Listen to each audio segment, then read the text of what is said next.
नमस्ते। आज हम बात करेंगे स्पाइनल कॉर्ड के बारे में। स्पाइनल कॉर्ड क्या होता है ना, जो हमारा मेडुला ऑब्लोंगेटा है ना, ये ब्रेन है, ठीक है। मैंने रफ में ड्रॉ किया है।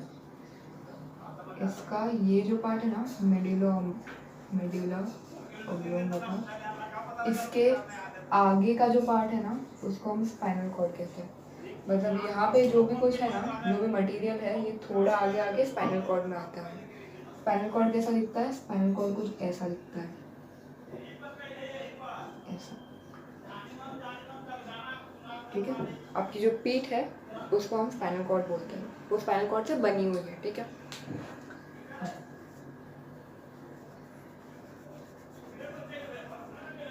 ये स्पाइनल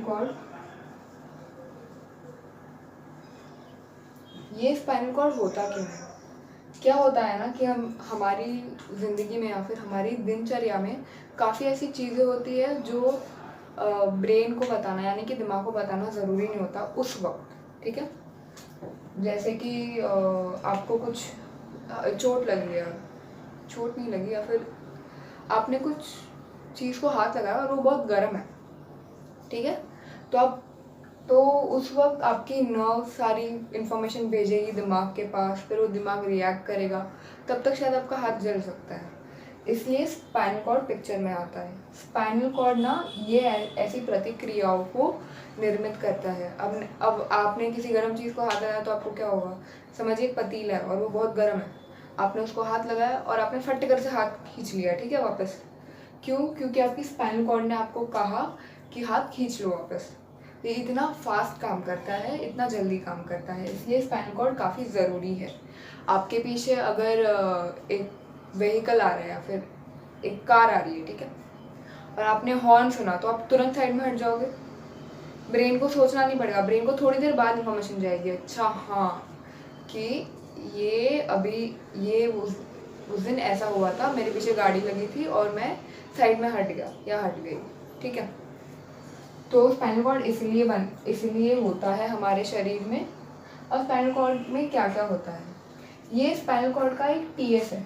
टीएस यानी कि ये एक बॉक्स है, बॉक्स नहीं एक्चुअली, ये ऐसा कुछ है, ठीक है। टीएस मतलब यहाँ से, अब यहाँ से हमने एक सेक्शन लिया यानी कि उसको काटा, ठीक है। यहाँ से काटा तो ये कुछ ऐसा दिखता है, ठीक है। टीएस यानी कि ट्रांसवर्स सेक्शन, ठीक है। अब हम यहाँ पे कुछ नए नए शब्द पढ़ेंगे। सबसे पहला है पोस्टीरियर। पोस्टीरियर यानी कि ऊपरी भाग, ऊपर। एंटीरियर नीचे। लैटरल लैटरल मतलब साइड, ठीक है। लैटरल मतलब साइड में, ठीक है। वेंट्रल मतलब नीचे। अब पोस्टीरियर और वेंट्रल में क्या फ़र्क है? एंटीरियर और वेंट्रल में क्या फ़र्क है? फ़र्क ये है कि वेंट्रल जो है वो ज़मीन की तरफ नीचे होता है, ठीक है। वेंट्रल मतलब ज़मीन की तरफ। अब वेंट्रल और एंटीरियर को अदला बदली में यूज़ नहीं कर सकते, क्योंकि दोनों का मतलब थोड़ा सा अलग हो जाता है। वेंट्रल मतलब ज़मीन की ओर झुका हुआ थोड़ा सा, एंटीरियर मतलब पूरा ही नीचे है, ठीक है। आप देख सकते हैं यहाँ पे एंटीरियर मतलब पूरा नीचे का साइड, नीचे की साइड, और वेंट्रल मतलब नीचे की साइड यानी कि ज़मीन की तरफ मुड़ा हुआ। अब आपको यही कंफ्यूजन पोस्टीरियर और डोर्सल में भी हो सकती है।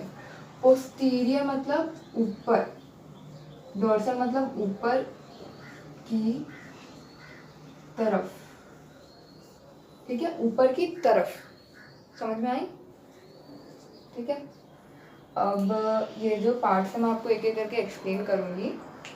सबसे पहले ये जो स्पाइनल कॉर्ड है, ये स्पाइनल कॉर्ड 42 टू 45 सेंटीमीटर का होता है।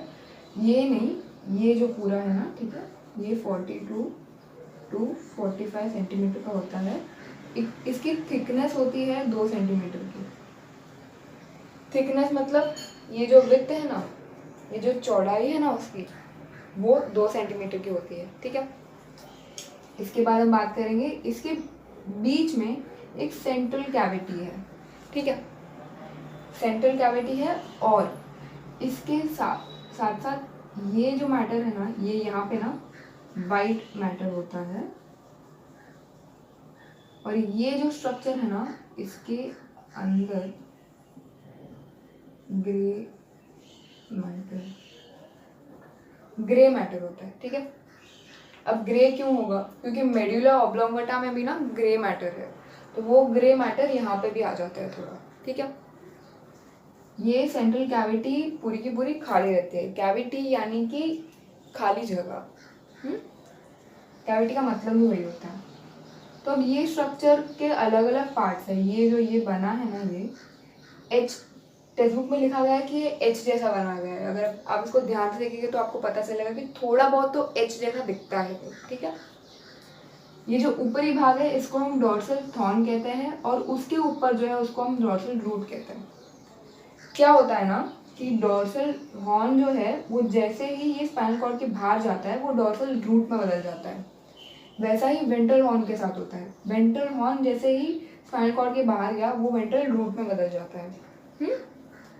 फिर ये सेप्टम है। अब सेप्टम का मतलब क्या, सेप्टम माने कि वॉल, ठीक है, सेप्टम माने कि वॉल। और ये जो है ये पोस्टीरियर मीडियन फिजर, फिजर मतलब क्या, फिजर मतलब दरार, ब्रेक, क्रैक, ठीक है। दरार मतलब क्रैक यानी, या फिजर मतलब दरार या फिर क्रैक बोल सकते हो आप इसको, ठीक है। ये दरार पड़ी यहाँ पे और एक वॉल फॉर्म हुई, यानी कि एक दीवार फॉर्म हुई, इसको हम सेप्टम बोलते हैं। आगे हम बात करेंगे स्पाइनल कॉर्ड के टीएस की, यानी कि ट्रांसवर्स सेक्शन के 3 हिस्सों के बारे में। अब ये 3 हिस्से कैसे हो गए, समझ लीजिए ये आपका ट्रांसवर्स सेक्शन है स्पाइनल कॉर्ड का, इसके 3 हिस्से ऐसे हो गए, 1 2 3। ये तीसरा जो है, ये पहला जो है इसे हम डॉर्सल फनिकुलाई कहते हैं, दूसरे को लैटरल फनिकुलाई और तीसरे को वेंट्रल फनिकुलाई। अब इसे हम फनिकुलाई क्यों कहते हैं, फनिकुलाई यानी कि कॉलम, आप देख सकते हैं कि ये कॉलम बन गए, ठीक है, इसलिए हम इसे फनिकुलाई कहते हैं। अब आप ये सोच रहे होंगे ये पोस्टीरियर, डोर्सल, लैटरल, वेंट्रल, ये सब शब्द कहाँ से आए, हम सीधा सीधा क्यों नहीं लिख सकते, क्योंकि ये शब्दों का इस्तेमाल लैटिन और ग्रीक के वैज्ञानिकों ने किया था, जिन्होंने इन सब चीज़ों की खोज की थी। अब ये नाम जब तक इंग्लिश आया तब तक बहुत प्रसिद्ध हो गए थे। इंग्लिश लैंग्वेज 18वीं सदी में आई थी, तो तब तक ये नाम बहुत प्रसिद्ध हो चुके थे, और इसलिए ये नाम अब कोई बदलना नहीं चाहता क्योंकि बहुत काम है। इसलिए हम इसे डॉर्सल, पोस्टीरियर और वेंट्रल ये सभी बोलते हैं। सबसे पहला हम बात करेंगे अब सबसे पहले हिस्से की, स्पाइनल कॉर्ड के डोर्सल फनिकुलाई। डोर्सल फनिकुलाई में से ना बहुत सारे नर्व्स निकलते हैं, ठीक है, और ये जो नर्व्स है ना वो सेंसरी इम्पल्स के बारे में जानकारी हासिल करते हैं। सेंसरी इम्पल्स मतलब क्या, सेंसरी मतलब जो भी आप टच करते हो, देखते हो, सुनते हो, फील करते हो। जैसे कि आपने कुछ बहुत गलत सुना, किसी के बारे में बहुत कुछ गलत सुना है, आपने आपका नाम सुना, तो आप तुरंत पीछे मुड़ के देखोगे, तो वो सेंसरी इम्पल्स है, वो फटाक से हो जाता है, एकदम जल्दी से हो जाता है ना वो काम। आप 2 मिनट सोचते नहीं हो, किसी ने आपका नाम बुलाया और आप पीछे मुड़ गए, आपने कोई स्विच को हाथ लगाया, आपको शॉक लगा, आपने तुरंत हाथ खींच लिया, वो सब होता है सेंसरी इम्पल्स।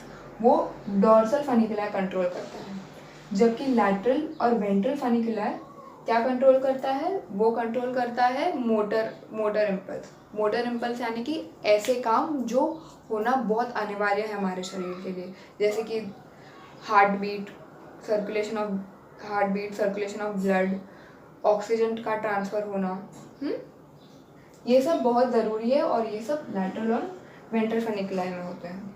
अब ये क्यों होते हैं, क्योंकि इसमें एसेंडिंग नर्व होता है, इसमें एसेंडिंग नर्व